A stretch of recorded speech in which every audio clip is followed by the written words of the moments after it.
नमस्ते बच्चों, my self Jaiswal sir. हम पढ़ रहे हैं class 10th science chapter heredity and evolution. Last class में हमने देखा था कि हाउ वेरिएशंस आर इम्पॉर्टेंट, और ये भी देखा था कि किस तरीके से माइटोसिस एंड मियोसिस होती है। We have also seen that DNA has two functions.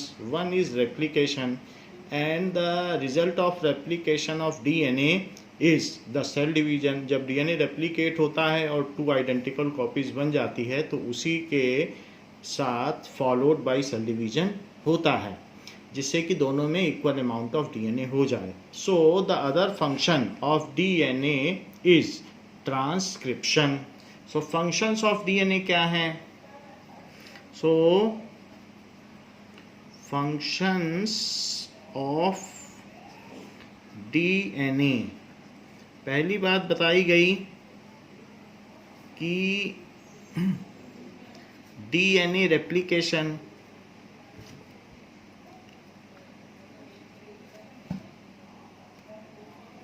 And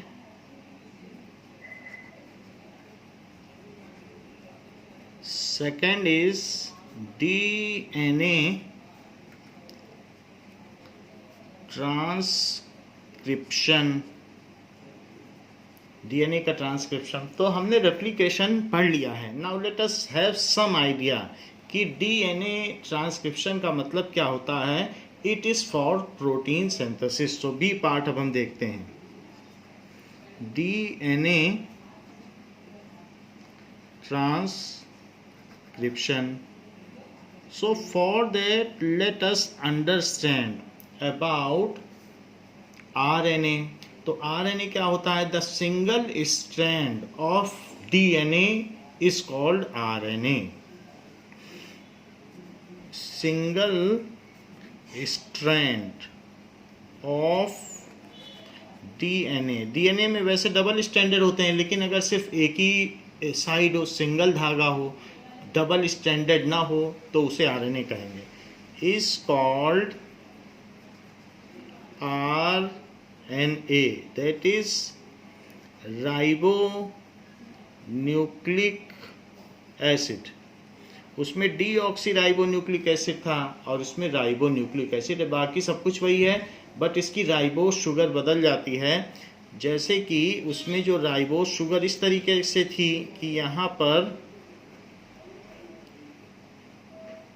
ये, तो यहाँ पर H और OH, यहाँ पर H और यहाँ H हुआ करता था, लेकिन अब यहाँ H नहीं होगा, इसमें OH ही होगा। तो इसमें ऑक्सीजन रहती है, और बाकी यहाँ पर CH2OH और यहाँ पर H। तो ये राइबोस शुगर है। So it is ribose sugar. So this is ribose sugar. और इसमें साथ में अगर मान लीजिए फॉस्फेट आयन हो, PO4 3- और प्लस बेस, कोई भी बेस हो सकता है, बेस एडिनिन, गुआनिन, साइटोसिन और थायमीन, कुछ भी हो सकता है, कोई भी बेस होगा, बेस की लिंकिंग होगी। तो ये सब मिल करके phosphate ions, base plus ribose sugar मिलकर RNA बनाते हैं। तो इस पूरे स्ट्रक्चर की जो लॉन्ग चेन होगी तो उसको राइबोन्यूक्लिक एसिड कहेंगे। तो लॉन्ग चेन ऑफ दिस, ये तो सिंगल एक तरीके का न्यूक्लियोटाइड होगा और बाकी राइबोस इसी की चेन बन जाएगी। बस ये शुगर चेंज होगी, बाकी सब कुछ वही रहेगा। It is called ribonucleic acid. Now ये जो राइबोस शुगर है, ये RNA, ये दिखने में कैसा लगता है? लेट अस सी इट, कि ये इस तरीके का है। हम जानते हैं, वी नो दैट कि DNA ये डबल स्ट्रैंडेड है, जबकि RNA एक सिंगल कॉपी है। तो इसका एक साइड है, that is called RNA। RNA कभी कभी मुड़ भी जाता है, और कहीं कहीं अगर इसकी बॉन्ड बनती है तो ये बना लेता है। तो ज़रूरी नहीं, क्योंकि वो सेम सीक्वेंस होगा नहीं, इसलिए कहीं बन जाएगा, कहीं नहीं बनेगा। तो ऐसा भी हो सकता है, कहीं कहीं बॉन्ड बन जाए तो बना भी लेगा। अगर बाई चांस एडिनिन के सामने थायमीन आ जाए, गुआनिन के सामने साइटोसिन आ जाए मुड़ने पर, तो वहाँ पे बॉन्ड बना भी लेता है। तो ये चीज़ है। तो RNA is the single strand. DNA and RNA both are present in nucleus. DNA and RNA both are present. ये तो हमने आपको बता दिया, ये जो चीज़ है ये RNA इससे बनेगा.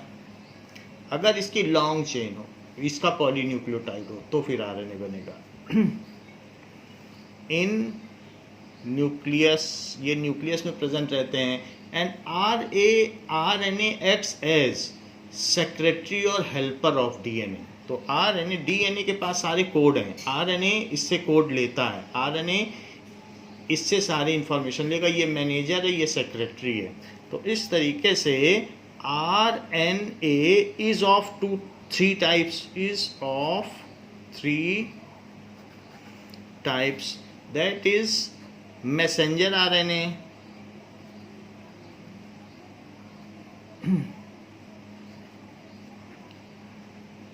now transfer RNA,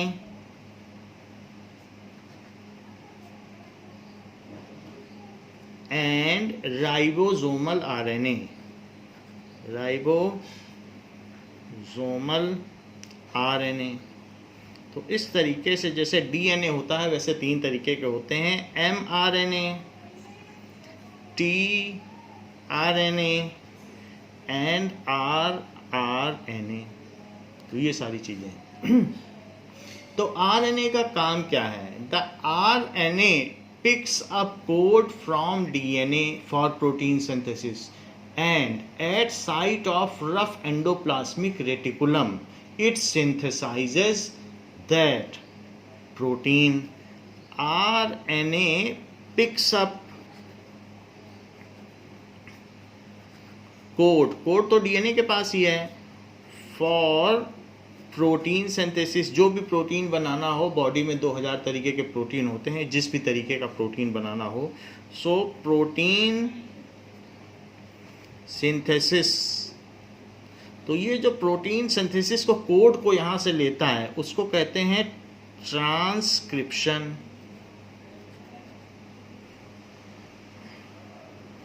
and at site of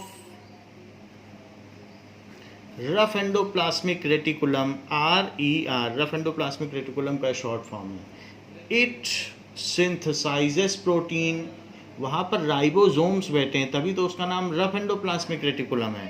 it, ये जो RNA है यहाँ से उसने कोड लिया और वहाँ गया राइबोसोम के पास, and it synthesize protein with help of that code, जो उसने कोड लिया था. It synthesized protein at ribosomes.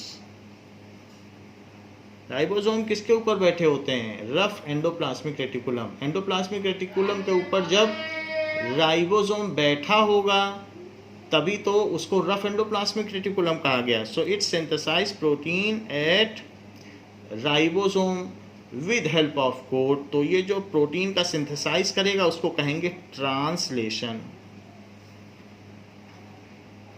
तो पहले कोड लिया, कोड लेने से ही तो काम नहीं बनेगा, फिर उसको प्रोटीन में भी तो बदले. तो प्रोटीन में जो बदला गया उसको कहेंगे ट्रांसलेशन. जरा हम देखें कि RNA क्या क्या हेल्प करता है. जैसे कि किसी भी न्यूक्लियस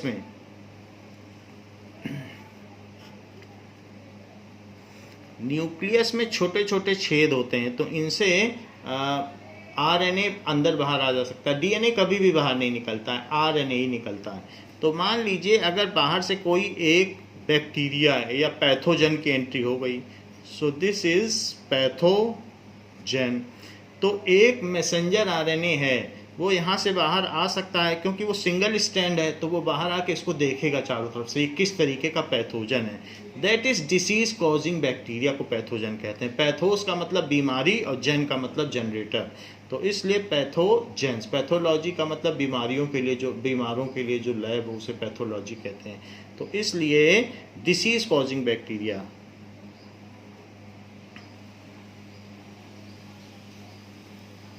बैक्टीरिया। तो अब इसके लिए कोई एंटीबॉडी बनानी पड़ेगी डीएनए को, तभी तो ये मरेगा। तो अब एंटीबॉडी कैसे बने जिससे कि ये मर जाए बाहर से कोई चीज़ अगर सेल के अंदर आ गई है? तो ये सेल है, तो सेल के अंदर बाहर से जब ये कोई फॉरेन मटेरियल आया या फॉरेन कोई भी ऑर्गेनिज्म आया, तो सबसे पहले इसको माइन्यूटली किसने ऑब्जर्व किया? एमआरएनए, मैसेंजर है। तो वो क्या काम करता है? सूचना पहुंचाने का काम करता है। MRNA detects the nature of pathogen, कि कैसा पैथोजन दिखने में कैसा है, कैसा व्यवहार करता है, and gives this information to DNA. यहाँ पर डीएनए बैठा है, तो डीएनए को ये जाके बोलेगा कि ऐसा ऐसा एक बाहर से आया, पहले देखेगा फिर जाके तुरंत अंदर चला जाएगा। And gives its information to DNA, कि बाहर से कोई आया है, दिखने में ऐसा ऐसा लगता है, अजीब तरीके का है। तो जब ये इसको मैसेज देगा तो डीएनए क्या करेगा? डीएनए अपना एक पोर्शन खोल देगा, ये पोर्शन ये अनवाइंड कर लेगा, बाकी सब वैसे ही है, लेकिन यहाँ से एडेनिन, गुआनिन, साइटोसिन और इस तरीके से खोल लेगा। और अब वो ट्रांसफ़र आरएनए से कहेगा, यहाँ हमने कहा ट्रांसफ़र आरएनए, उससे कहेगा तुम इसमें से कोड कॉपी कर लो, जो मेरा कोड है, चाहे इधर से कर लो चाहे इधर से करोगे तो उसका उल्टा हो जाएगा, उसमें जुड़ जाएगा, तो नया कोड मिलके एक प्रोटीन बन जाएगा।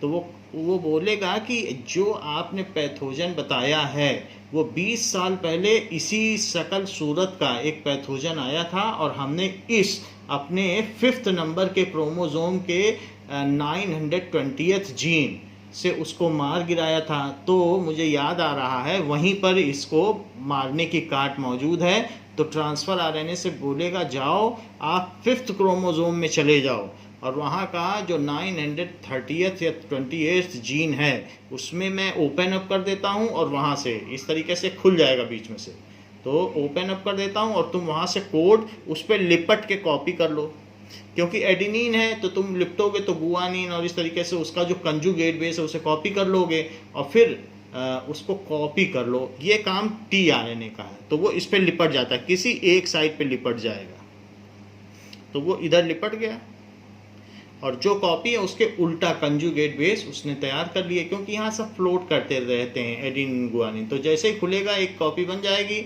और डीएनए उसको फ्री कर देगा, और ट्रांसफ़र आरएनए से बोलेगा अब इसको ले जाओ। तो ये चीज़ है। नाउ डीएनए क्या करेगा? डिटेक्ट्स द एंटीबॉडी या प्रोटीन सिंथेसिस के लिए। नाउ जो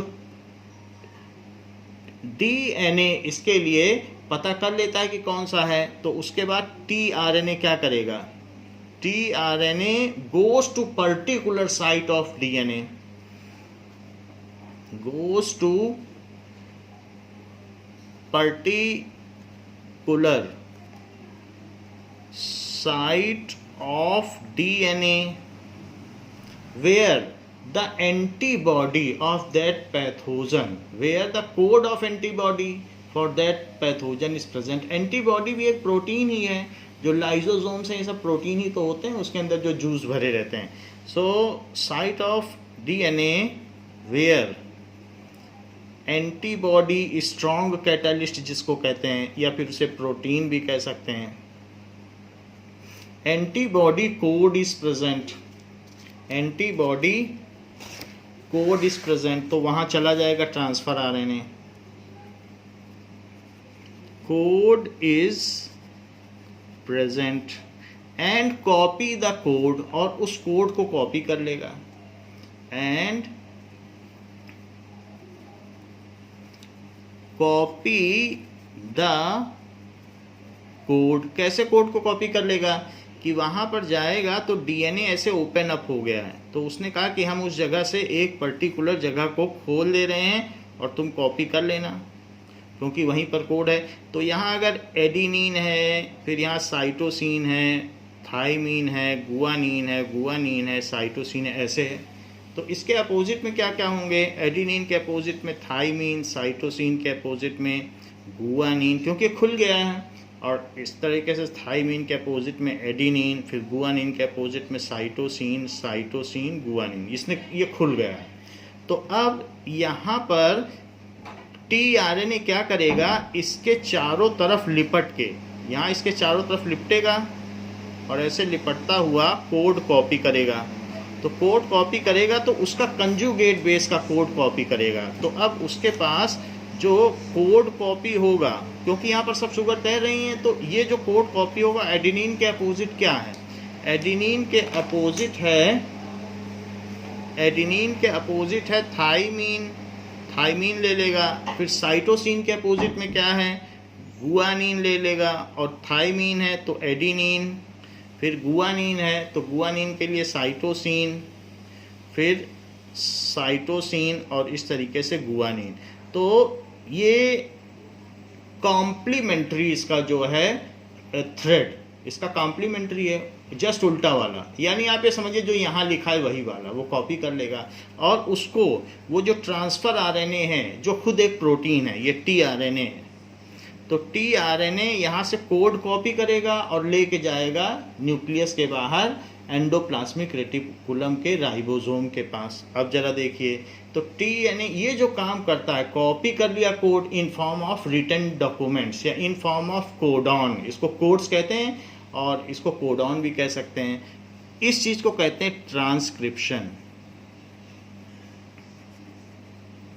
तो इसने कोड को कॉपी कर लिया एंड ये जो कॉपी कर लिया एंड इसको कहाँ ले जाएगा, take it to rough endoplasmic reticulum, rough endoplasmic reticulum,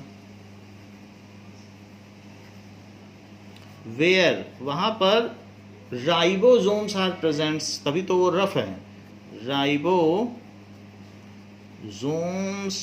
are present which are site of protein synthesis, जो कि प्रोटीन संश्लेषण के केंद्र हैं, which are sites of protein synthesis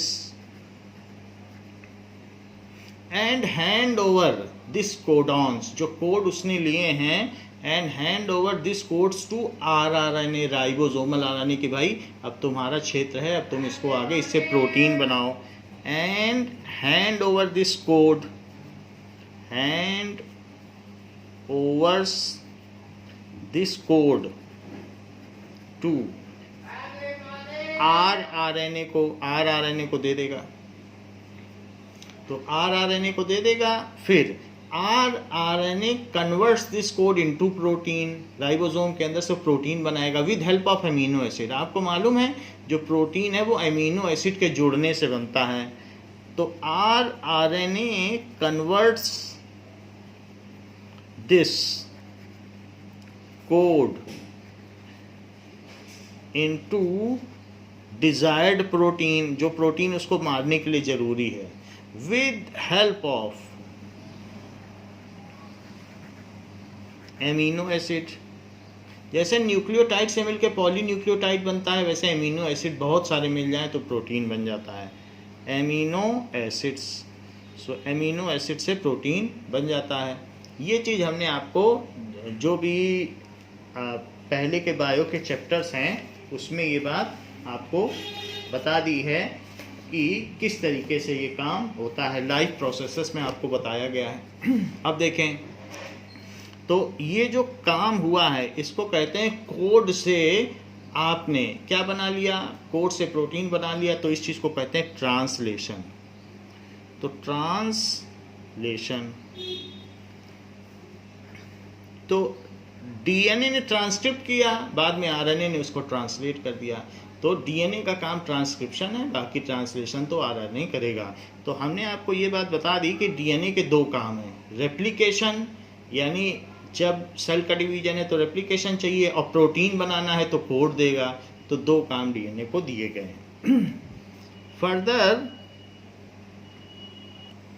now you can see these are the various chromosomes, या ये कह सकते हैं जो हमारे अंदर सेट्स ऑफ क्रोमोसोम है, this is the full set of chromosome, 23 pairs of chromosome present in human body. और इसमें जो हमारा 23rd है वो एक्स एंड वाई है, जो सेक्स क्रोमोसोम्स हैं, और बाकी सारे ऑटोसोम्स हैं। तो बाकी ऑटोसोम्स हो गए, वो लगभग मिलते जुलते हैं, लेकिन ज़रूरी नहीं कि आइडेंटिकल हों, क्योंकि एक पैटर्नल है और एक मैटरनल है, तो उनमें कुछ ना कुछ आप देख रहे हैं कलर में या कहीं ना कहीं डिफरेंस है। तो उनमें अल्टरनेट पेयर्स ऑफ जीन भी हो सकते हैं। किसी भी क्रोमोसोम में अलग अलग पार्ट में अलग अलग जीन्स होते हैं, ये तो सिंबॉलिकली बताया गया, वरना हज़ारों जीन होते हैं। सो अगर उसे खोलोगे तो वो पूरा वहाँ से खुलेगा तो एक डीएनए की लड़ी बन जाएगी। तो इस तरीके से for every trait in human body is determined by A segment of chromosome that is called gene. तो ये जीन है, ये सेंट्रोमियर है। सेंट्रोमियर वो चीज़ होती है जहाँ पर दो सिस्टर क्रोमाटिड्स अटैच होंगे, तो जब डीएनए का रेप्लिकेशन होगा तो फिर एक और अटैच हो जाएगा, तो इस पोर्शन को कहेंगे कि सेंट्रोमियर। तो ये सेंट्रोमियर हो गया, सेंट्रोमियर। और ये एक पूरा जो थ्रेड है इसको कहेंगे क्रोमाटिड, क्रोमाटिड। तो ये क्रोमाटिड है। और दो अगर एक साथ दो तभी होते हैं जिस समय कि उनमें डिवीजन होना होता है। तो this is the chromosome. Now we will see that how mitosis और cell division takes place. Contains an estimated 100 trillion cells, and yet we start life as a single cell. To grow, develop, and repair tissue damage, we rely on cell division. In eukaryotic cells, this process is accomplished by a series of well-orchestrated steps called mitosis. Every day our bodies must produce millions of skin cells to replace those lost through normal activity. Each of these cells must have a complete complement of the genetic material. Prior to cell division, where the cell divides into two identical cells, the DNA needs to be replicated so that each daughter cell receives an exact copy. Following DNA replication, the chromosomes condense in the nucleus of the cell. DNA condenses by wrapping around cores of histone proteins, forming nucleosomes. This beads on a string structure is called chromatin. As a cell prepares to divide, chromatin coils up further, shortening and condensing the chromosome. The replicated chromosomes are called sister chromatids. The replication of DNA and the formation of sister chromatids is one part of the entire cell cycle. To prepare for cell division, the cell goes through interphase, which can be divided into 3 distinct phases. During G1 or GAP1 phase, all the organelles and cytoplasmic components, including the centrioles in animal cells, replicate. Then during S or synthesis phase, the DNA replicates. Finally, during G2 or GAP2 phase, all the enzymes needed to aid in the process of cell division are produced. Most eukaryotic cells spend a great deal of time in interphase, and a very short period of time actually dividing, a process called mitosis. The cell is now ready to go through mitosis, which consists of prophase. Now here it has been said that during mitosis, DNA replicates those enzymes which are associated with DNA replication and cell division also replicate, उनके double amount बन जाएंगे जो भी cell division में हिस्सा लेने वाले हैं और डीएनए का रेप्लिकेशन होगा। ये जो डिफरेंट फेजेस हैं वो तो उस माइटोसिस के फेज हैं कि सेल धीरे धीरे बढ़ता डिवाइड होता है। इस पर हमें ज़्यादा ध्यान नहीं देना है, बट इतना ध्यान देना है कि माइटोसिस होता कैसे है उस चीज़ को हम देखें। Metaphase, anaphase, and telophase. During prophase, the chromosomes condense and become visible, appearing as 2 sister chromatids held together at the centromere. यहाँ पर यह बात बताई गई है कि किस तरीके से ये क्रोमोसोम, आप ये देख रहे हैं कि डीएनए रेप्लिकेशन से जो सिंगल क्रोमाटिड था वो डबल क्रोमोसोम में बदल गया है। and now it is held at centromere. और ये तो डबल अमाउंट बन गया, और साथ में पहले सिंगल था और इसका एक पेयर भी था, जैसे इसका कोई पेयर हो ये ब्लू कलर का, तो ये चीज़ इसी के जैसा ये भी है, तो हमें एक मैटरनल और एक पैटर्नल कॉपी मिली है। तो अब यहाँ बताया जा रहा है कि इसका भी डबलिंग हुआ है और पैटर्नल कॉपी का भी डबलिंग हुआ है, तो इस तरीके से अब इसमें 4n अमाउंट ऑफ क्रोमोसोम आ गया है। अब आगे देखिए कि होगा क्या, जो मैटरनल कॉपी है उसी के पास पैटर्नल कॉपी भी इसी के पीछे आ जाएगी, वो बताया जा रहा है। Chromatids held together at the centromere. The cytoskeleton disassembles as the spindle begins to form. In animal cells, centrioles play an important role in the distribution of the chromosomes in the dividing cell. The centrioles migrate to opposite poles, establishing a bridge of microtubules called the spindle apparatus, and the nuclear envelope breaks down. Towards the end of prophase, Nuclear envelope break हो chromosomes गया। attach by proteins in their centromeres called kinetochores to microtubules from each pole, moving the chromosomes toward the equator of the cell. During metaphase, all chromosomes are aligned at the equator of the cell, called the metaphase plate. Anaphase begins with the degradation of proteins that hold sister chromatids together, freeing individual chromosomes. The free chromosomes are then pulled by their kinetochores to opposite poles. At telophase, a cleavage furrow forms in the center of the cell. This indentation is made from a constricting belt of actin filaments surrounding the inside of the cell's circumference. Chromosomes cluster at opposite poles and begin decondensing as the nuclear envelope reforms around them. The spindle apparatus disassembles as the microtubules are broken down into tubulin monomers that can be used to form the cytoskeleton of the daughter cells. In animal cells, cytokinesis completes cell division by extending the cleavage furrow to completely separate the newly formed daughter cells. Since plant cell walls cannot be constricted by actin fibers, vesicles form an expanding membrane partition called the cell plate. Like animal cells, plant cells use cytokinesis to finish the division of the contents of the cytoplasm between the two identical daughter cells. During the cell cycle, certain checkpoints are encountered to make sure the process is occurring accurately. And if it is not, the cell cycle will stop at the checkpoint and correct, or possibly inhibit that cell from dividing. The first checkpoint. Now we will see how DNA looks like and how its replication takes place. This is DNA in its classic double helix form, and it's from X-ray crystallography, so it's an accurate model of DNA.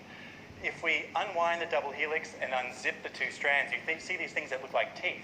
Those are the letters. These are two code, strands. 25,000 genes you've got written in your DNA. This is what they typically talk about, the genetic code. This is what they're talking about. But I want to talk about a different aspect of DNA science, and that is the physical nature of DNA. And it's these two strands that run in opposite directions for reasons I can't go into right now, but they physically run in opposite directions, which creates a number of complications for your living cells, as you're about to see, most particularly when DNA is being copied. So what I'm about to show you is an accurate representation of the actual DNA replication machine that's occurring right now inside your body. So this is DNA replication. Biology. So DNA is Single DNA is converted into two identical copies. This miniature biochemical machines that are pulling apart the DNA strand and making an exact copy. So DNA comes in and hits this blue donut-shaped structure, and it's ripped apart into its two strands. So single DNA और यहाँ फिर से double बनता जा रहा है. Down to the bottom there. But things aren't so simple for the other strand because it must be copied. So two strands are made, one strand and two strands. इस तरीके से यहाँ डबल स्ट्रैंड फिर से बन गया. ये single जाएगा और डबल बन जाएगा. आप देखते जाइए. So DNA strippage and DNA polymerase are involved in doing so, replication. What is occurring inside you. I've left out error correction and a bunch of other things. Now, flow of character from parents to offspring. Offspring को progeny भी कहा जाता है. So, it takes place in a controlled manner.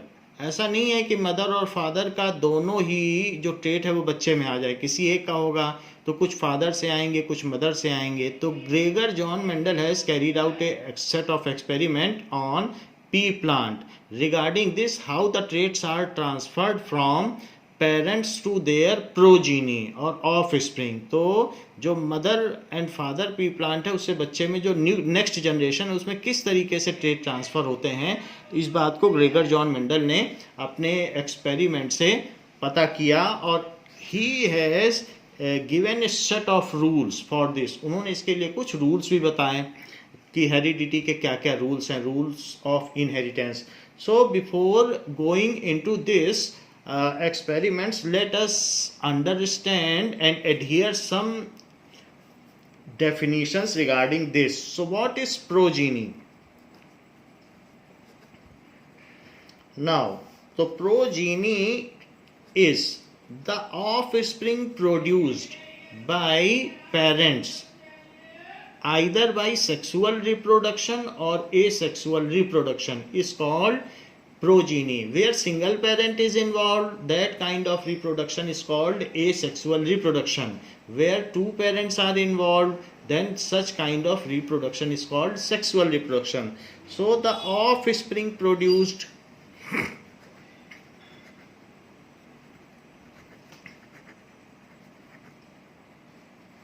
by parents under the process of sexual or asexual reproduction is called progeny. जो offspring produce हुआ वही progeny है. By the process of sexual or asexual reproduction is called progeny. तो of spring को ही progeny कहा गया है. Next is what is chromosome. Chromosome क्या है?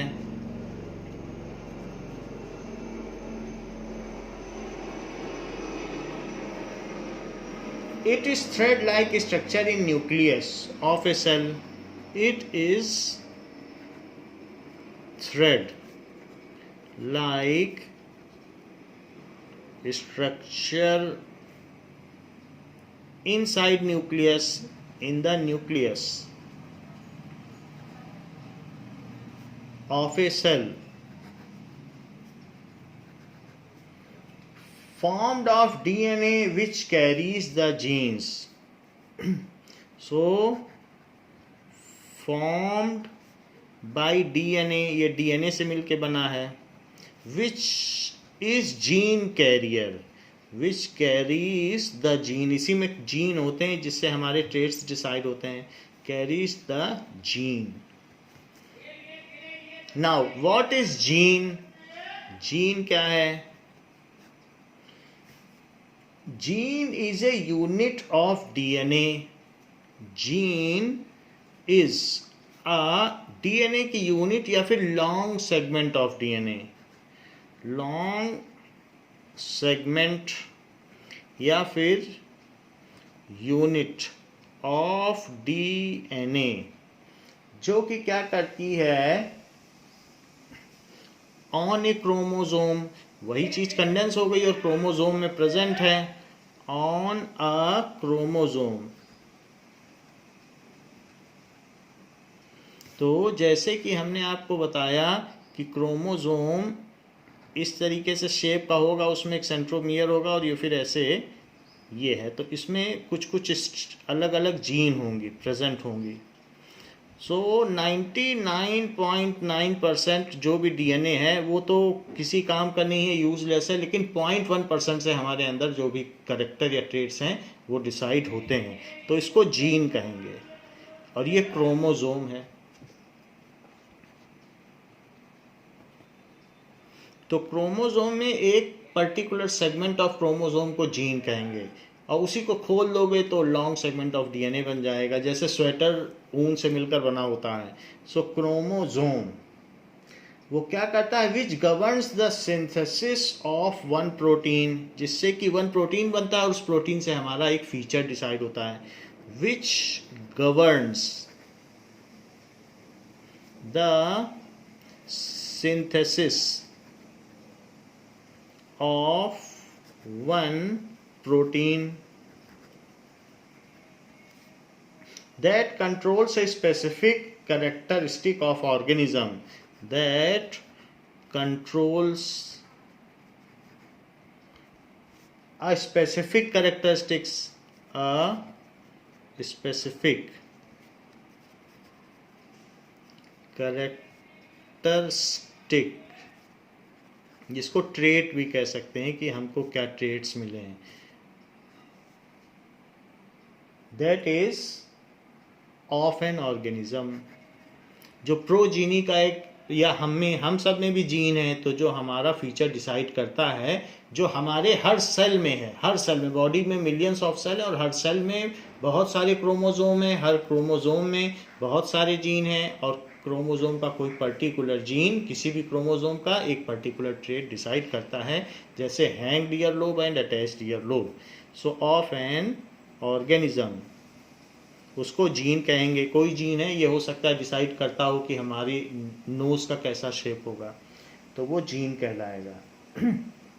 Jeans are units of heredity which transfer traits from parents to offspring during reproduction. यही units of heredity हैं, इसी को मेंडल ने बताया। जीन्स आर यूनिट, तो जीन्स क्या है, यूनिट्स ऑफ हेरिडिटी हैं, बहुत सारी यूनिट्स हैं of heredity which are transferred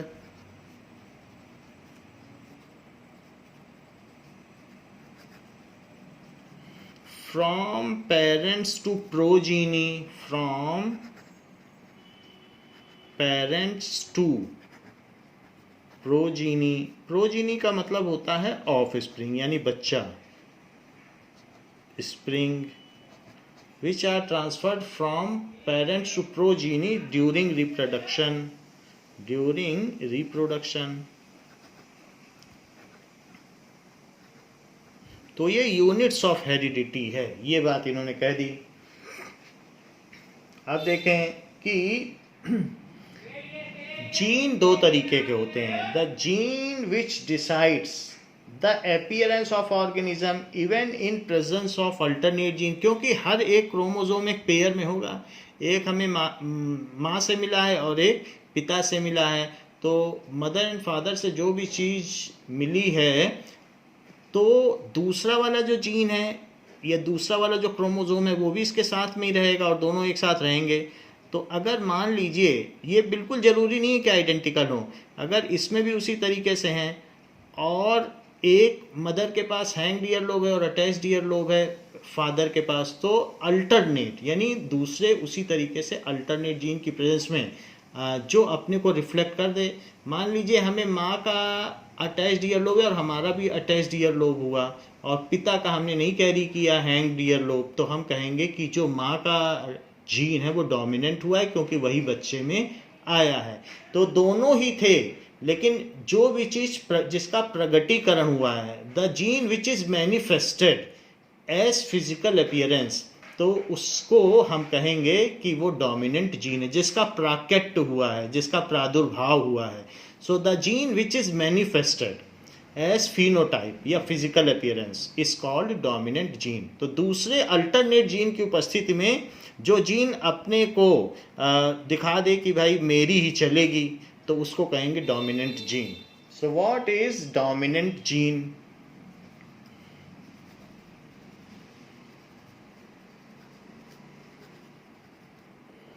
now the gene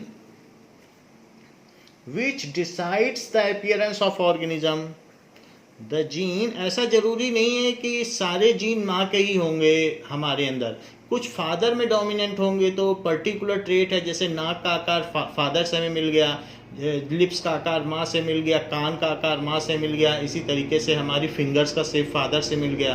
तो कुछ इसमें डोमिनेंट होंगे, कुछ उसमें डोमिनेंट होंगे, और हमें मिक्स्ड में दोनों के जो डोमिनेंट है वही हमें मिलेंगे। The gene which decides the appearance of organism, which decides the appearance of organism even in presence of alternative gene.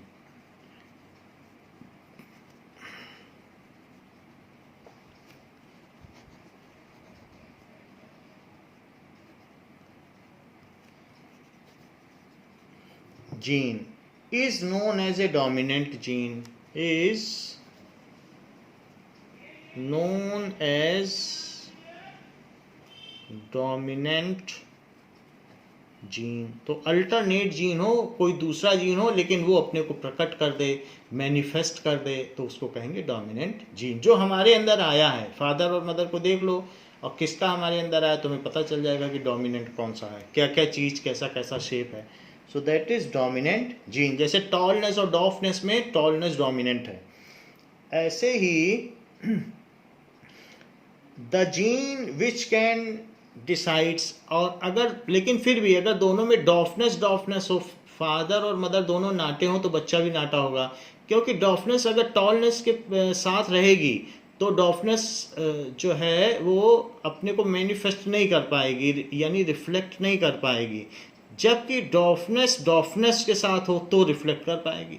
तो ऐसा नहीं कि डॉफनेस फिर कभी भी रिफ्लेक्ट नहीं होगी, लेकिन अगर दोनों में डॉफनेस हो, दोनों नाटे हो तो बच्चा भी नाटा होगा. तो इस तरीके से रिसेसिव जीन क्या होता है, जो अपने जैसे जीन की उपस्थिति में अपने को प्रकट कर सके, उसे रिसेसिव जीन कहते हैं. सो रिसेसिव करेक्टर यानी धीमा करेक्टर, और डोमिनेट कर जाए तो इसको कहते हैं रिसेसिव जीन. डोमिनेट कर जाए तो डोमिनेंट जीन, और रिसेस धीमा पड़ जाए तो recessive gene. The gene which can decides the appearance of organism, the gene which can decide appearance of organism in presence of another identical gene, in presence of identical gene. तो pair में होते हैं chromosomes या gene, तो gene हमेशा pair में रहेंगे, और दूसरा भी बिल्कुल वैसा ही हो, और वो जो अपने को प्रकट कर सके, सिर्फ अपने जैसे के रहने पे प्रकट कर सके, उसको कहेंगे recessive gene. Is called recessive gene. कभी कभी दोनों का शेप मिक्स्ड मिलता है, जैसे एक रेड कलर का फ्लावर है और एक वाइट कलर का फ्लावर है, और एक का स्टेमन और दूसरे का ओवा आपस में, एक का पॉलन और दूसरे का ओवा आपस में फर्टिलाइज हो, तो उससे अगर पिंक कलर का फ्लावर बन जाए, यानी रेड और वाइट दोनों के ही ट्रेट्स ले ले, तो उसको कहते हैं कोडोमिनेंट जीन. कोडोमिनेंट का मतलब है दोनों में थोड़ा थोड़ा ले, पूरा किसी का ना ले. So if the trait appeared in offspring is mixed, जो दोनों का मिल जाए, then both the genes are said to be codominant. Now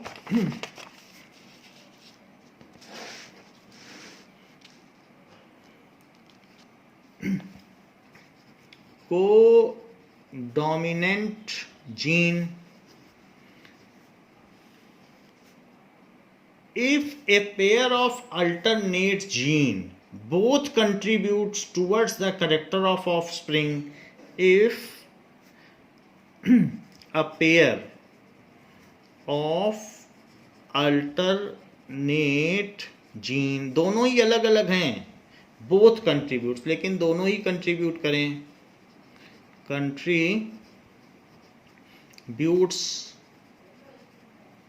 towards the character of offspring, या जो भी इंडिविजुअल में हो, तो या ऑर्गेनिज्म में, हमारे अंदर भी उसी तरीके से ऑर्गेनिज्म, हमारे अंदर पेयर ऑफ जीन है organism, then these are called codominant gene.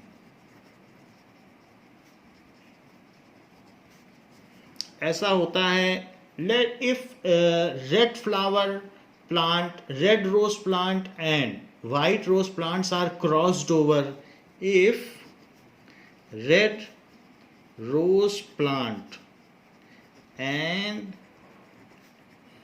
white rose plant is crossed over. Crossed over का मतलब क्या है? क्रॉस्ड ओवर का मतलब है कि जैसे प्लांट में क्या होता है, ये दैट इज कार्पेल होता है, तो उसके अंदर एक ओवा भी होगा, तो उसके ऊपर कोई दूसरे प्लांट का पॉलन गिर जाए। पॉलन क्या है? जैसे हमें मालूम है कि स्टेमन होता है और उसी में यहाँ पर ये पॉलेंस इसमें भरे हुए रहते हैं, तो इस तरीके से पॉलन अगर इसमें से एक कोई भी पार्टिकल गिर जाए तो इसको कहते हैं मेल, इसमें गेमीट है, तो ये पॉलन है जो कि मेल गेमीट है प्लांट में, मेल गेमीट। तो इसमें से पॉलन ट्यूब निकलेगी और अल्टीमेटली ये इसके अंदर चली जाएगी और इसके बाद फिर दोनों न्यूक्लियस मिल जाएंगे, फ्यूज हो जाएंगे। तो अब ये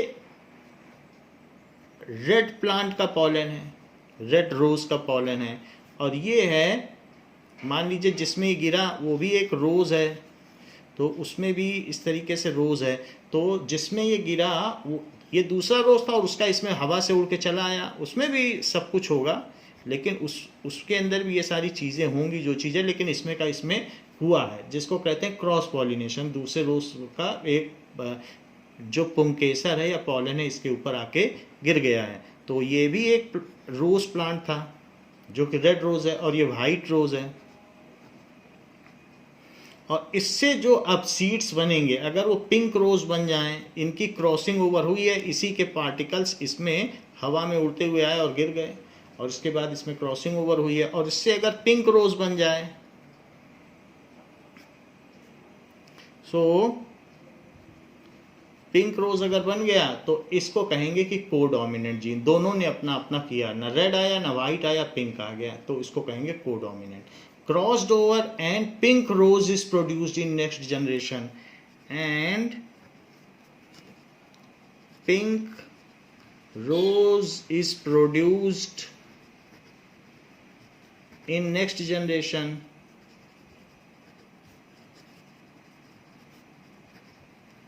then both the gene जो भी हैं आर कोडोमिनेंट जीन, कलर का जीन जो कलर डिटरमाइन करते हैं, कलर ऑफ पेटल्स। देन वैसे तो इसमें बहुत सारे फीचर्स हैं जो कलर ऑफ पेटल को डिटरमाइन करते हैं, वो जीन की हम बात कर रहे हैं। Then both the gene are codominant over each other.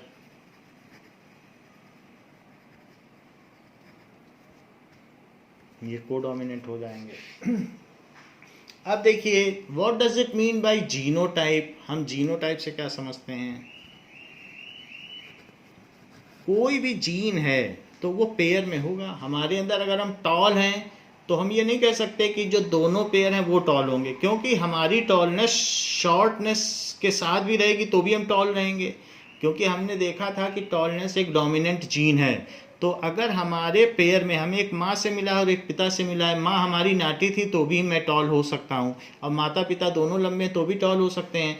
तो हमारे जो दो पेयर ऑफ जीन है या दो फैक्टर हैं वो दोनों कैपिटल टी भी हो सकते हैं, यानी दोनों टॉल भी हो सकते हैं, और या माँ नाटी है तो कैपिटल टी और स्मॉल टी भी हो सकते हैं। तो जीनोटाइप हमारा क्या है, ये डीएनए के इंस्पेक्शन से ही पता चलेगा। हमारी बॉडी का एक सेल निकालना पड़ेगा ब्लड से, और उसमें हमें डीएनए देखना पड़ेगा, और डीएनए का एक क्रोमोसोम का हिस्सा देखना पड़ेगा, उस क्रोमोसोम का 900th जीन देखना पड़ेगा, जिससे कि हमें ये पता चल जाएगा कि कौन सा पार्ट हमारे अंदर टॉलनेस वाला जो है। मान लीजिए 5th क्रोमोसोम का 900 जीन टॉलनेस को रिफ्लेक्ट करता है, तो हम ये जान जाएंगे कि हमारे अंदर उसमें कौन सा पेयर है।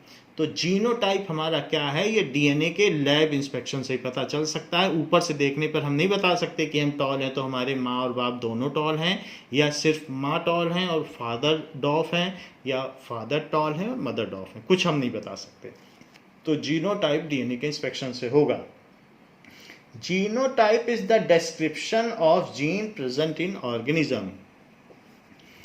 जीनोटाइप कि वो जीन है कैसा, उसका डिस्क्रिप्शन क्या है। इस description of gene present in organism, present in organism, तो प्रेजेंट इन ऑर्गेनिज्म है वो चीज पता चल सकती है। जैसे कि a tall person can have genotype, a tall person can have genotype TT, क्योंकि जीन तो पेयर में होते हैं, तो दोनों टॉल होंगे तो भी हमारे अंदर रिफ्लेक्ट होगा टॉलनेस, और एक टॉल ऑफ डॉफ होगा तो भी टॉलनेस डोमिनेंट है, तो टॉल पर्सन में ये भी टॉल होगा ये भी टॉल होगा। तो if both the pair of gene are identical, then they are known as homozygous, and if both are not identical, then it is called heterozygous। तो जीनोटाइप होमोजाइगस भी हो सकता है, हेट्रोजाइगस भी हो सकता है। सो ये जीनोटाइप है if both the gene of a pair, दोनों gene in a pair are identical, then such pair is called homozygous। Zygote से जाइगस बना है, उस जाइगोट में उसके पास दोनों पे, जाइगोट किससे बनता है, मेल न्यूक्लियस और फीमेल न्यूक्लियस के आपस में फ्यूजन से जाइगोट बनता है, जिससे 2n अमाउंट ऑफ क्रोमोसोम्स आ जाते हैं। सो होमोजाइगस, जैसे TT is homozygous for a tall person, homozygous for a tall person. तो ये चीज हो गई कि टॉलनेस होगी तो उसको कहेंगे कि होमोजाइगस है। इसी तरीके से इन पी प्लांट में देखो, पी प्लांट में जो मटर के दाने हैं वो राउंड भी हो सकते हैं, पूरे भरे, और रिंकल्ड यानी सिकुड़े हुए भी हो सकते हैं। सो राउंड सीड्स, राउंड जो भी पी है, it is dominating over wrinkled see. तो ये चीज है, तो राउंडनेस इज डोमिनेटिंग। ये मटर के दाने राउंड है और ये रिंकल्ड है, तो ये राउंडनेस भी डोमिनेट करती है, और इसी तरीके से येलो सीड्स डोमिनेट करते हैं ग्रीन के ऊपर।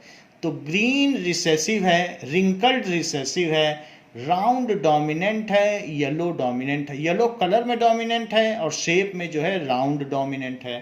तो in pea plant round shape dominates over wrinkled shape.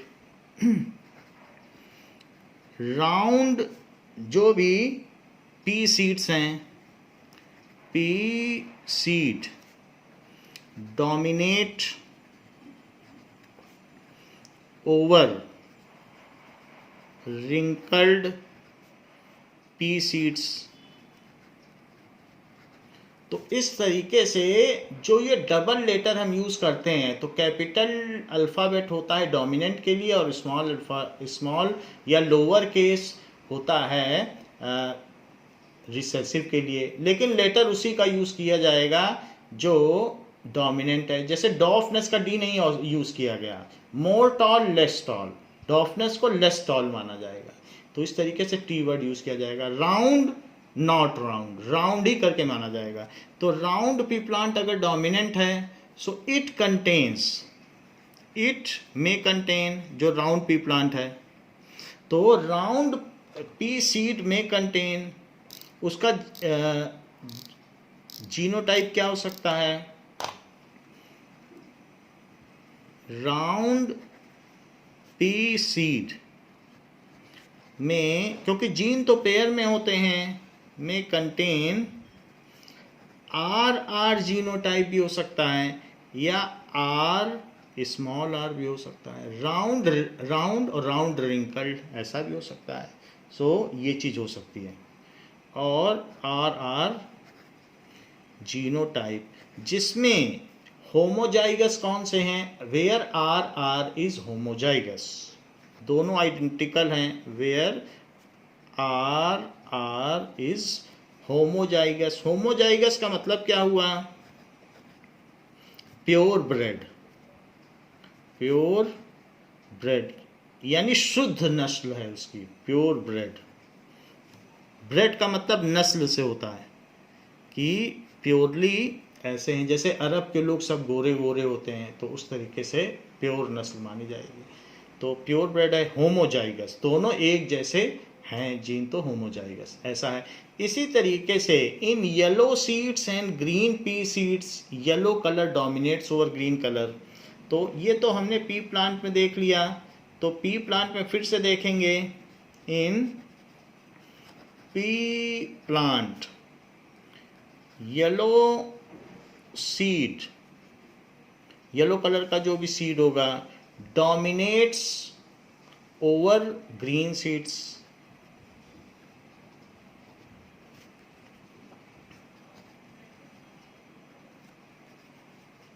Seed तो येलो सीड में आपका नेम तो वाई का ही लिया जाएगा। Yellow seed will have genotype, will have genotype, yellow dominate है, तो अब वो उसमें वाई और स्मॉल वाई भी हो सकता है। अब हमको पता नहीं, अगर मान लो माँ रिंकल्ड है उस पी प्लांट की, या कार्पेल, और जो हम स्टेमन कह रहे हैं जब उसमें पोलन है, तो पोलन उसका वैसा है, येलो कलर का है। ये येलो है और ये ग्रीन है, तो येलो और ग्रीन है तो भी वो येलो होगा, क्योंकि येलो डोमिनेट करेगा ऐसे केस में। और ये भी हो सकता है कि दोनों येलो हों, तो दोनों फ्लावर ऐसे हों, तो इस तरीके से उसका जीनोटाइप कुछ भी हो सकता है, लेकिन इसमें homozygous is Y Y. Here homozygous gene जो पेयर है वो कौन है? Homozygous gene is Y Y, दोनों सेम हो तो वाई वाई है, बाकी दूसरा हेट्रोजाइगस है। So what is heterozygous? If the pair of gene are different, then such pair of genotype is called heterozygous, such pair of genotype. If pair of gene determining a trait are different, if pair of gene determining a trait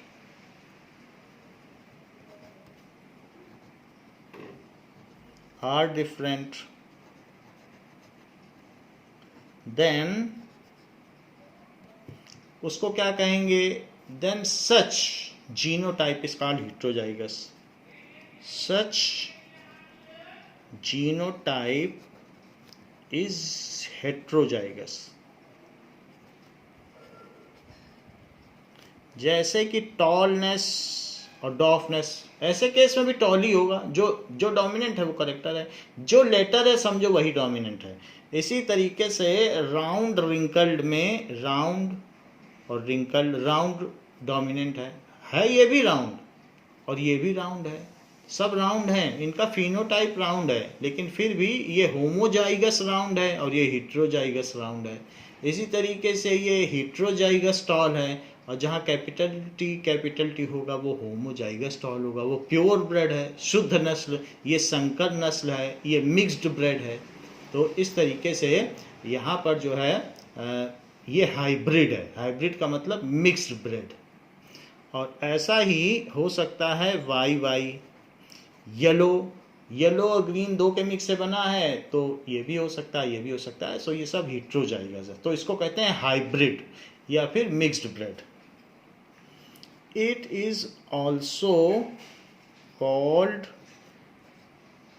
hybrid या mixed bread. वो ऊपर वाला pure bread लिखा था, कहीं पर हमने pure bread, ये शुद्ध नस्ल है, ये संकर नस्ल है। मिक्स्ड ब्रेड, तो ये चीज़ है, दैट इज मिक्स्ड ब्रेड। तो आपको कह सकते हैं संकर नस्ल, और ऊपर वाली शुद्ध नस्ल है, इसको शुद्ध नस्ल कह सकते हैं। एक ही चीज़ है उसमें, शुद्ध नस्ल। तो यहाँ पर हमने ये बात देख ली कि जीनोटाइप क्या होता है। नाउ जीनोटाइप तो हमें पता चल गया क्या होता है, बट फिनोटाइप क्या होता है, फिनोटाइप भी जरूरी है।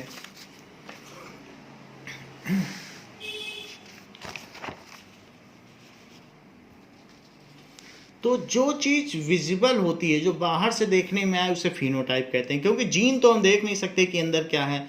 सिर्फ आप टॉल व्यक्ति को देख के क्या बता सकते हो कि वो होमोजाइगस टॉल है या हेटेरोजाइगस, उसके लिए उसके माता और पिता को देखना पड़ेगा। तो नाउ फिनोटाइप क्या है? द कैरेक्टर और trait which is visible in the organism, the character और ट्रेट जो हमारे में विजिबल है, which is visible in organism is called phenotype. For example, TT और TT, ये जो भी है प्लांट, पी प्लांट है, P plant has phenotype S tallness. दोनों मटर के पौधे लंबे होंगे, टॉलनेस उसको कहेंगे कि जैसे ये है। तो अब यहाँ पर दिखाया गया, ये लॉन्ग है, ये डॉफ है, तो डोमिनेंट तो टॉलनेस ही होती है। तो यहाँ पर टी, अगर दोनों टी है तब भी टॉल होगा, और अगर मान लीजिए रिसेसिव की प्रेजेंस में भी टॉलनेस ही अपना इफेक्ट दिखाएगी। तो इस तरीके से उसी की चलेगी जो डोमिनेट होगा। तो इनका दोनों का फिनोटाइप टॉलनेस है, जबकि जीनोटाइप ये है। तो जीनोटाइप डिफरेंट भी हो सकते हैं, ये जीनोटाइप हो गया जो सेल के अंदर जेनेटिक कोड देखने से पता चल पाएगा, और ये है फिनोटाइप। इसी तरीके से राउंड राउंड और राउंड रिंकल्ड हैज फिनोटाइप। तो राउंड पी सीड्स, इसी तरीके से हम ये भी कह सकते हैं कि येलो येलो और येलो ग्रीन, ग्रीन वर्ड लिया नहीं जाएगा क्योंकि रिसेसिव है, has phenotype yellow P seeds, yellow P seeds. अगर मान लीजिए कि ऐसा दिया हो कि राउंड राउंड येलो येलो, क्योंकि एक पी प्लांट में कोई यही एक ही दो चीज़ थोड़ी होते हैं, उसमें न जाने कितने भी होंगे, टॉलनेस भी होगी, सीड का अलग टाइप होगा। तो हम बहुत सारी जीन्स को एक साथ भी डिस्कस कर सकते हैं, एक ही जीन थोड़ी होगी, उसका सीड कैसा है, येलो है कि राउंड है, कैसा है, फिर टॉलनेस भी इसी में डिस्कस कर सकते हैं, बहुत सारे एक साथ भी, लेकिन जो भी लेना पेयर में लेना। So has phenotype round yellow seeds, round yellow seeds. अगर मान लीजिए ऐसा होता कि येलो येलो, ये दोनों तो राउंड है, तब भी राउंड ही डोमिनेट कर रहा है, यहाँ भी येलो ही करेगा। सो इसमें भी राउंड येलो सीड्स होगा। और अगर ऐसा हो तो भी राउंड होगा, क्योंकि राउंड तो रिंकल्ड के ऊपर डोमिनेट कर रहा है, तो उस केस में भी राउंड येलो सीड्स होगा। लेकिन अगर मान लीजिए ऐसा हो जाए कि ये तो ऐसा हो जाए और ये ऐसा हो जाए, तो रिंकल्ड येलो सीड्स हो जाएगा, रिंकल्ड येलो सीड्स। और कभी कभी ये भी हो सकता है कि ये तो रिंकल्ड हो जाए और ये ऐसा हो जाए, तो इसको क्या कहेंगे, रिंकल्ड ग्रीन, क्योंकि स्मॉल वाई ग्रीन को डिनोट करता है, नॉट येलो। तो रिंकल्ड ग्रीन सीड्स। और कभी कभी ये भी हो सकता है कि राउंड राउंड येलो येलो, तो ये round green seeds.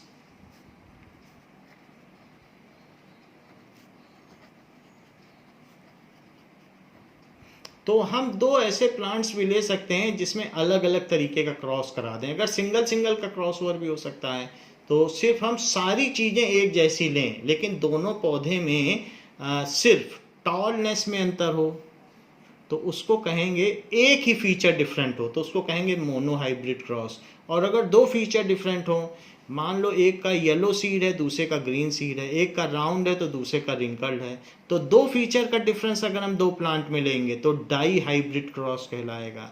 Single feature का डिफरेंस लेंगे, सभी चीज़ों में दोनों प्लांट्स एक जैसे हैं, सिर्फ एक में टॉलनेस है, दूसरे में डॉफनेस है, बाकी पी का जो उनका सीड्स का शेप है सब कुछ सेम है। So if only one feature differs between two plants which are crossed over, then it is called monohybrid cross. So monohybrid cross क्या होता है?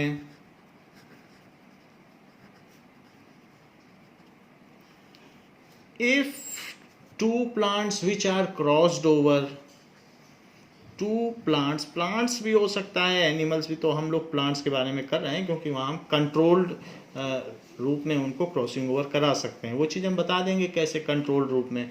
तो if two plants which are crossed over,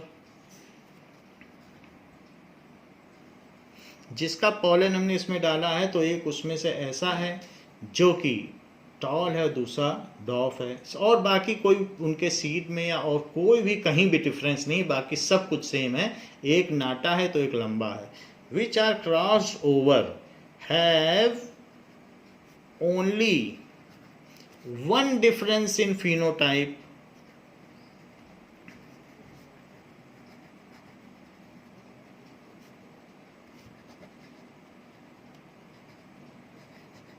यानी one tall हो सकता है plant, pea plant, and one dwarf, उनके seeds सब एक होंगे।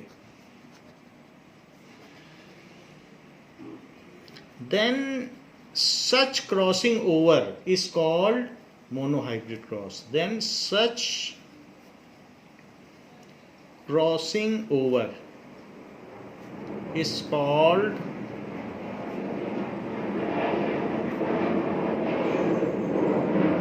Monohybrid cross. उसको मोनोहाइब्रिड क्रॉस कहेंगे। जैसे टॉलनेस और डॉफनेस है, ऐसे ही आप मोनोहाइब्रिड क्रॉस करा सकते हो। इफ टू टॉल प्लांट्स हैं, उनके सीड्स भी राउंड हैं, लेकिन एक का येलो सीड है और एक का ग्रीन सीड है, और कुछ भी डिफरेंस नहीं है, दोनों में सब कुछ राउंड भी हैं, टॉल भी हैं। तो ऐसे केस में भी मोनोहाइब्रिड क्रॉस हो जाएगा। ये भी कहा जा सकता है। और two plants, two tall pea plants, जो भी इसमें टॉल हैं, दोनों लंबे पी प्लांट्स हैं, पी plants both having, दोनों टॉल हैं, both having round seeds, but one yellow seed है, पीली मटर भी तो आती है seed, and other green seed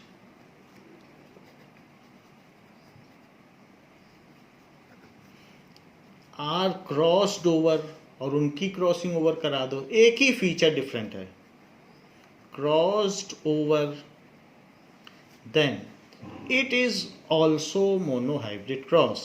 it is also monohybrid cross. तो उस तरीके का भी क्रॉस हो सकता है, सिर्फ एक फीचर डिफर करे और बाकी सब कुछ एक जैसे हों तो मोनो हाइब्रिड क्रॉस होगा। Dihybrid cross,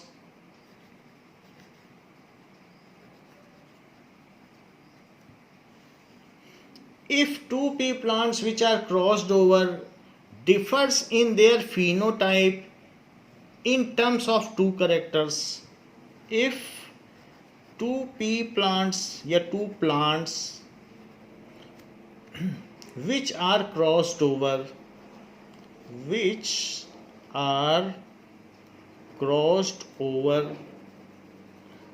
differ only in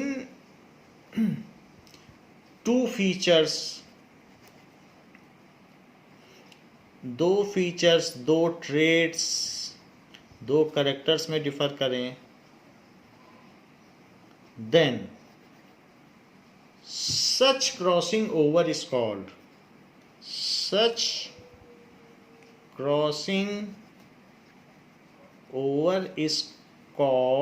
dihybrid cross.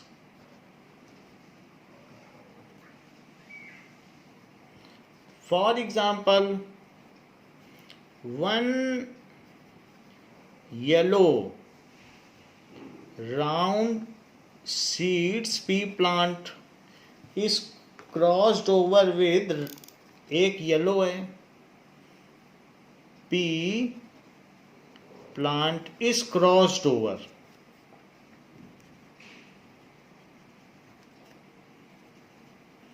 with other green wrinkled pea plant. तो येलो राउंड है, दो फीचर अलग अलग ले लिए, एक येलो लिया तो यहाँ ग्रीन लिया, एक राउंड लिया तो रिंकल लिया, दो फीचर में डिफरेंस हो गया, दोनों ही टॉल हैं, तीसरा फीचर डिफरेंट नहीं लिया, दो सिर्फ फीचर डिफरेंट लिए, तो then it is called dihybrid cross, then it is called dihybrid cross. Different feature को एक दूसरे के साथ हम मिक्स कर दें तो उसको हाइब्रिडाइजेशन कहते हैं। तो येलो को इसके साथ करा रहे हैं, राउंड को रिंकल के साथ, इसको हाइब्रिडाइजेशन कहते हैं। So if two plants, pure bread plants are crossed over, then it is called hybrid cross. तो प्योर ब्रेड को अगर आपने कराया तो उसको कहते हैं हाइब्रिड क्रॉस, यानी कि उससे एक हाइब्रिड चीज मिलेगी। एक आम है जो बहुत मीठा है और दूसरा ऐसा है जो मीठा नहीं है लेकिन उसमें गुठली नहीं है, सीड नहीं है, उन दोनों का क्रॉसिंग ओवर कराओगे तो एक ऐसा आम बनेगा जो मीठा भी होगा और गुठली नहीं होगी, उसको कहेंगे हाइब्रिड मैंगो। तो हाइब्रिड मैंगो महंगे आते हैं और लेकिन उसमें अच्छे फीचर्स भी होते हैं। आजकल ऐसे पपाया आने लगे हैं जो सीडलेस पपाया हैं, ऐसे वाटरमेलन आने लगे हैं जिसमें बीज होता ही नहीं है। तो if two pure bread plants are crossed over, two pure bred plants having different features are crossed over, then such cross is called hybrid cross, because the next generation produced has the features of both, क्योंकि उसमें heterozygous gene होगा तो इसलिए उसे कहेंगे hybridisation करा दिया। अब उसकी जीन जो है वो मिक्स्ड हो गई है, हीट्रोजाइगस हो गई है। हीट्रोजाइगस का मतलब अब वो प्योर नहीं रह गई है, उसमें अब मिक्स्ड कैरेक्टर आने लगे हैं ये सब। तो हम ये भी जान लें कि हाइब्रिडाइजेशन क्या होता है। हाइब्रिडाइजेशन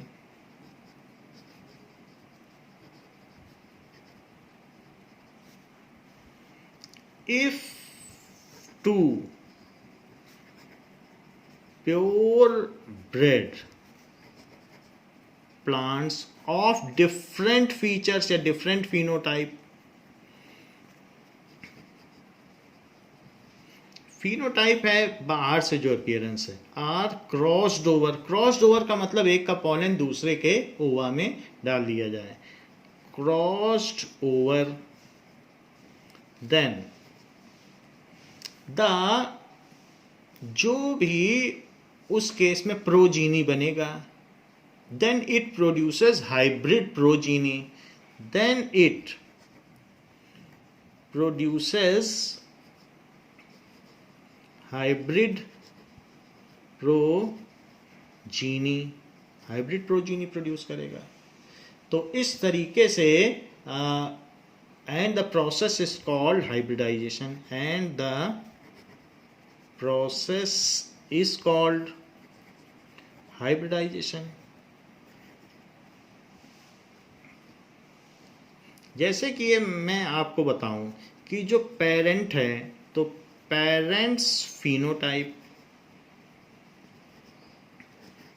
मान लीजिए बिल्कुल प्योर ब्रेड है, एक है पी प्लांट टॉल और दूसरा है ड्वार्फ। तो पेरेंट फिनोटाइप है, तो पेरेंट जीनोटाइप क्या हुआ? तो प्योर हैं तो टॉल टॉल, और ये डॉफ है तो डॉफ का मतलब स्मॉल टी, क्योंकि full amount of chromosome 2n। लेकिन अब इनके जो गेमीट बनेंगे, जो मियोसिस होगी, तो उसमें हाफ अमाउंट ऑफ क्रोमोसोम्स होंगे। जो जर्म सेल बनेंगे या जो सेक्स सेल बनेंगे या जो पॉलन बनेगा, ओवा बनेगा, उसमें आधा क्रोमोसोम होगा, क्योंकि उनको फिर से फ्यूज होना है और फिर से फुल अमाउंट बनाना है। तो इनके जो गेमीट्स होंगे वो क्या बनेंगे? दोनों ही, अगर 2 सेल बन जाए, इसके फर्दर सेल डिवीजन हो जाए सेकेंड टाइम्स, तो उसमें टीटी बनेगा। और इसके जो गेमीट्स बनेंगे तो ये स्मॉल टी बनेगा। तो इसको कहेंगे पेरेंटल गेमीट्स।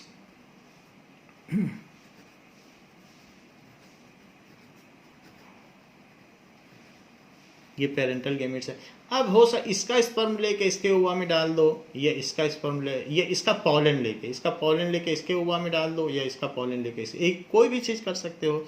तो इनका क्रॉसिंग ओवर ऑफ गेमीट्स करो, क्रॉसिंग ओवर ऑफ गेमीट्स। तो क्रॉसिंग ओवर ऑफ गेमीट्स करेंगे तो इसके साथ आप हो सकता है इसको क्रॉस करा दें, तो ऐसे क्रॉस करा दें। तो अब उससे क्या होगा? जो जाइगोट बनेगा, तो क्रॉसिंग ओवर गेमीट से ये टी और टी होगा।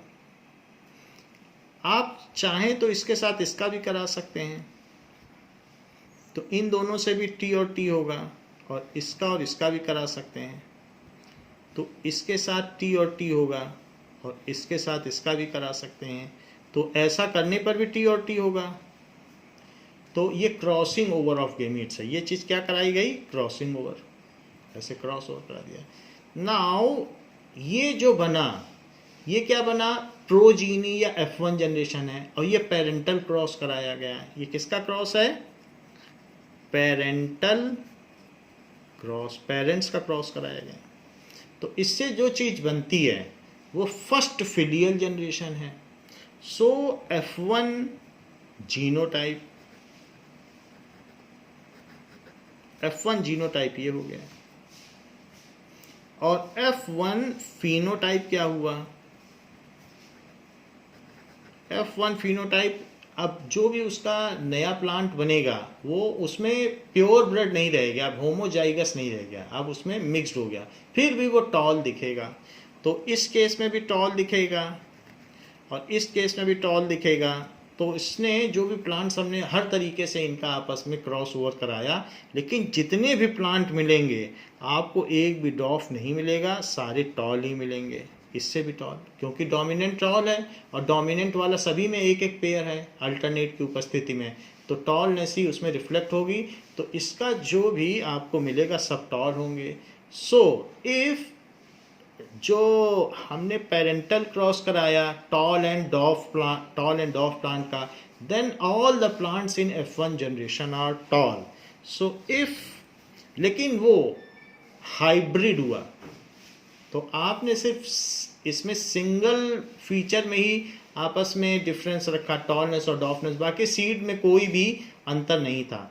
सो if tall and dwarf plants in monohybrid cross, और फीचर सब सेम है। If tall, pure bred tall होना चाहिए, एंड dwarf प्लांट, क्योंकि प्योर ब्रेड है, नहीं तो फिर आप इसमें टी और स्मॉल टी लेने लगोगे तो ऐसा नहीं। उस पूरी बगिया में सारे लंबे पौधे हों तो उससे पता चलेगा हाँ ये शुद्ध नस्ल है। इफ जो भी प्योर ब्रेड होने चाहिए, होमोजाइगस होते हैं pure bread. Plants are crossed over, उनके क्रॉस्ड ओवर कराओ in monohybrid cross,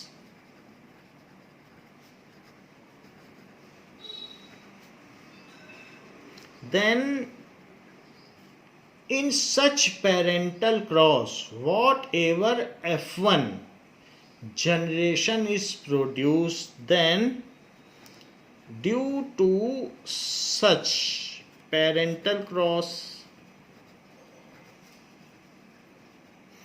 whatever F1 generation progeny are produce, generation progeny कहे जाएंगे, जो प्रोड्यूस होते हैं वो सब प्रोजीनी होते हैं। प्रोजीनी आर प्रोड्यूस्ड आर, वो कैसे होंगे?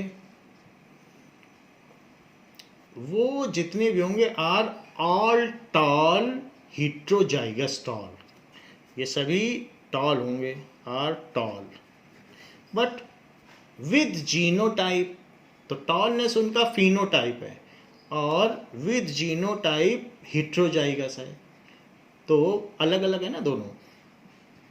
विद जीनोटाइप टीटी, मेरा कहने का मतलब है मैं हाइब्रिडाइजेशन बता रहा हूँ कि अगर जब प्योर का कराओगे तो हाइब्रिडाइजेशन होगा, उनमें दोनों के फीचर आ जाएंगे, ये चीज़ कही गई। अब देखो हाइब्रिडाइजेशन आपने समझ लिया है कि हाइब्रिडाइजेशन क्या होता है। अब हम देखेंगे कि what does it mean bye F1 generation. F1 generation क्या होती है?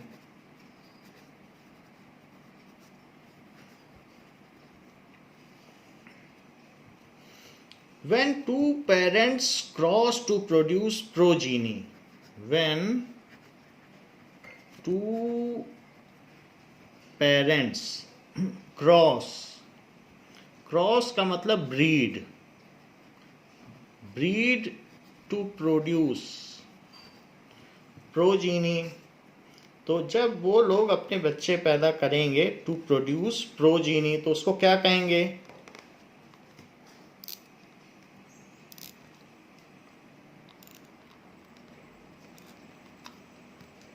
Now produce progeny, then their progeny is called first filial generation, then their progeny is called first filial generation।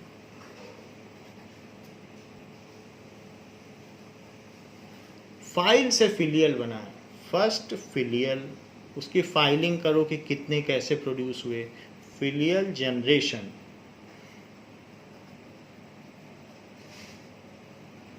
या फिर F1 जनरेशन, ऐसा भी कह सकते हो।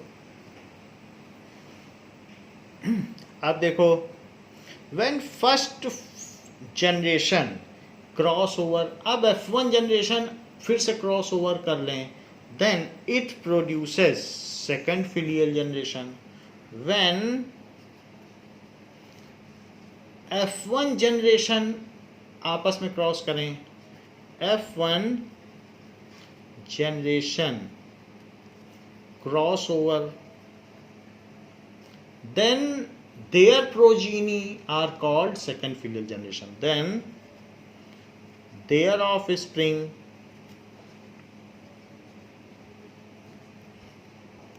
are called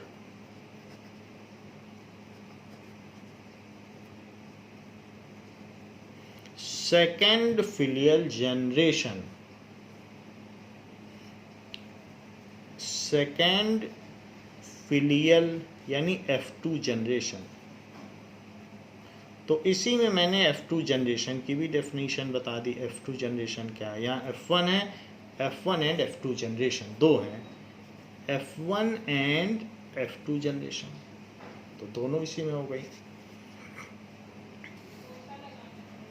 So these are the various terms which we have adhered with.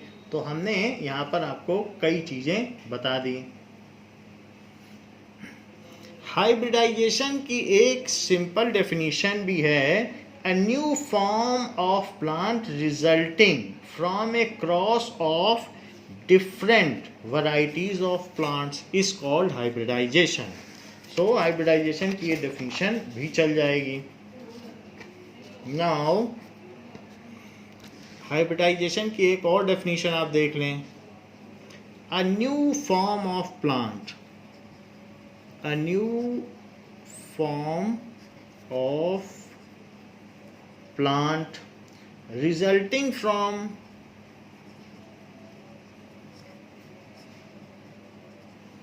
a cross of, cross को breeding भी कहेंगे,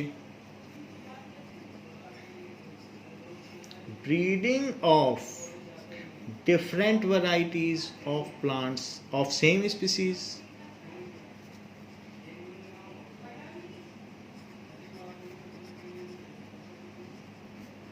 स्पीसीज वही होनी चाहिए, मैंगो को मैंगो से कराएं,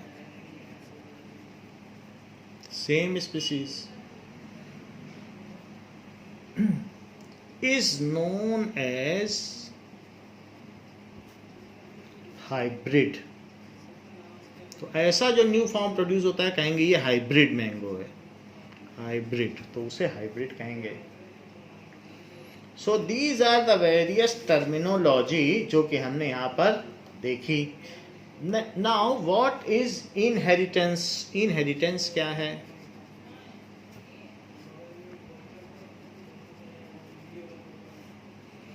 Inheritance is the transmission of genetically controlled characters. Inheritance अपनी मर्जी इसमें नहीं चलेगी कि येलो है ग्रीन है तो प्लांट मर्जी ग्रीन ले ले या येलो ले ले. जैसा उसका जीनोटाइप होगा उसी के हिसाब से उसका फिनोटाइप होगा. तो ये नहीं कि प्लांट अपने मन से कुछ भी हो जाए. तो कितना कितना क्या होगा, कितना रेशो होगा, ये सारा मेंडल ने डिस्कस किया. तो ये कंट्रोल्ड वे में होता है. Inheritance is transmission.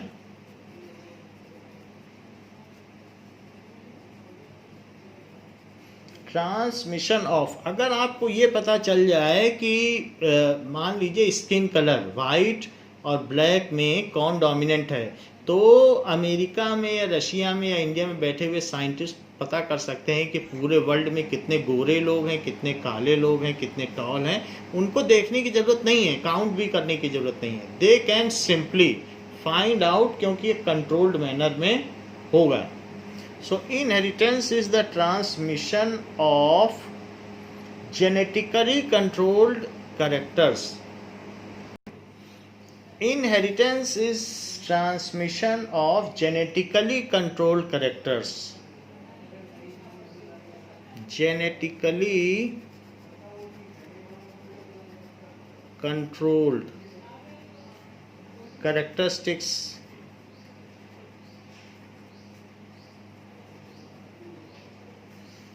from one generation to next, from one generation to next. So इस चीज़ को कि जो ट्रांसमिशन ऑफ करेक्टर्स होता है कंट्रोल्ड मैनर में, कि उनका क्या फिनोटाइप होगा, कैसा जीनोटाइप है तो कैसा फिनोटाइप होगा, तो ये जो चीज़ है जो उत्तराधिकार मिलता है. इनहेरिटेंस का मतलब है कि जो हमें अपने माता पिता से मिलता है, जो हमें पेरेंट से क्रॉसिंग ओवर के बाद फिनोटाइप मिलता है, so that is called inheritance. जो हमें जीनोटाइप मिलता है दैट इज़ कॉल्ड इनहेरिटेंस. तो जैसा हमें जीनोटाइप और फिनोटाइप मिला है वो कंट्रोल्ड मैनर में मिला है. Flow of characters from parents to offspring takes place in a controlled manner as discussed by Gregor John Mendel. तो ग्रेगर जॉन मेंडल ने अपने एक्सपेरिमेंट्स में बताया है कि किस तरीके से कंट्रोल्ड वे में होगा. वो प्लांट्स के क्रॉसिंग ओवर से पहले ही बता देते थे इसमें कितने लंबे पौधे होंगे, कितने नाटे पौधे होंगे, कितने कैसे होंगे, किसका जीनोटाइप कैसा कैसा होगा, सब पहले ही बता देते थे और वही निकलता था. तो ये कंट्रोल्ड मैनर में जो ट्रेट्स हैं वो फ्लो होते हैं पेरेंट से ऑफ स्प्रिंग की ओर. तो ये जो ट्रांसफ़र ऑफ ट्रेट है इसी को इनहेरिटेंस कहा जाता है. And there are the rules of inheritance. उसके लिए कुछ रूल्स हैं. तो जो है प्री डिसाइडेड रूल्स हैं on basis of which the inheritance takes place. Those rules were discussed by Gregor John Mendel in a set of 3. तो उन्होंने 3 रूल्स फॉर जेनेटिक्स या 3 रूल्स फॉर इनहेरिटेंस बताए. So those 3 rules, so transmission of traits takes place in a preset manner according to some rules and regulations. Those are called the rules of inheritance. तो उसको हम next class में discuss करेंगे. बच्चों इस class के लिए इतना ही. Thank you.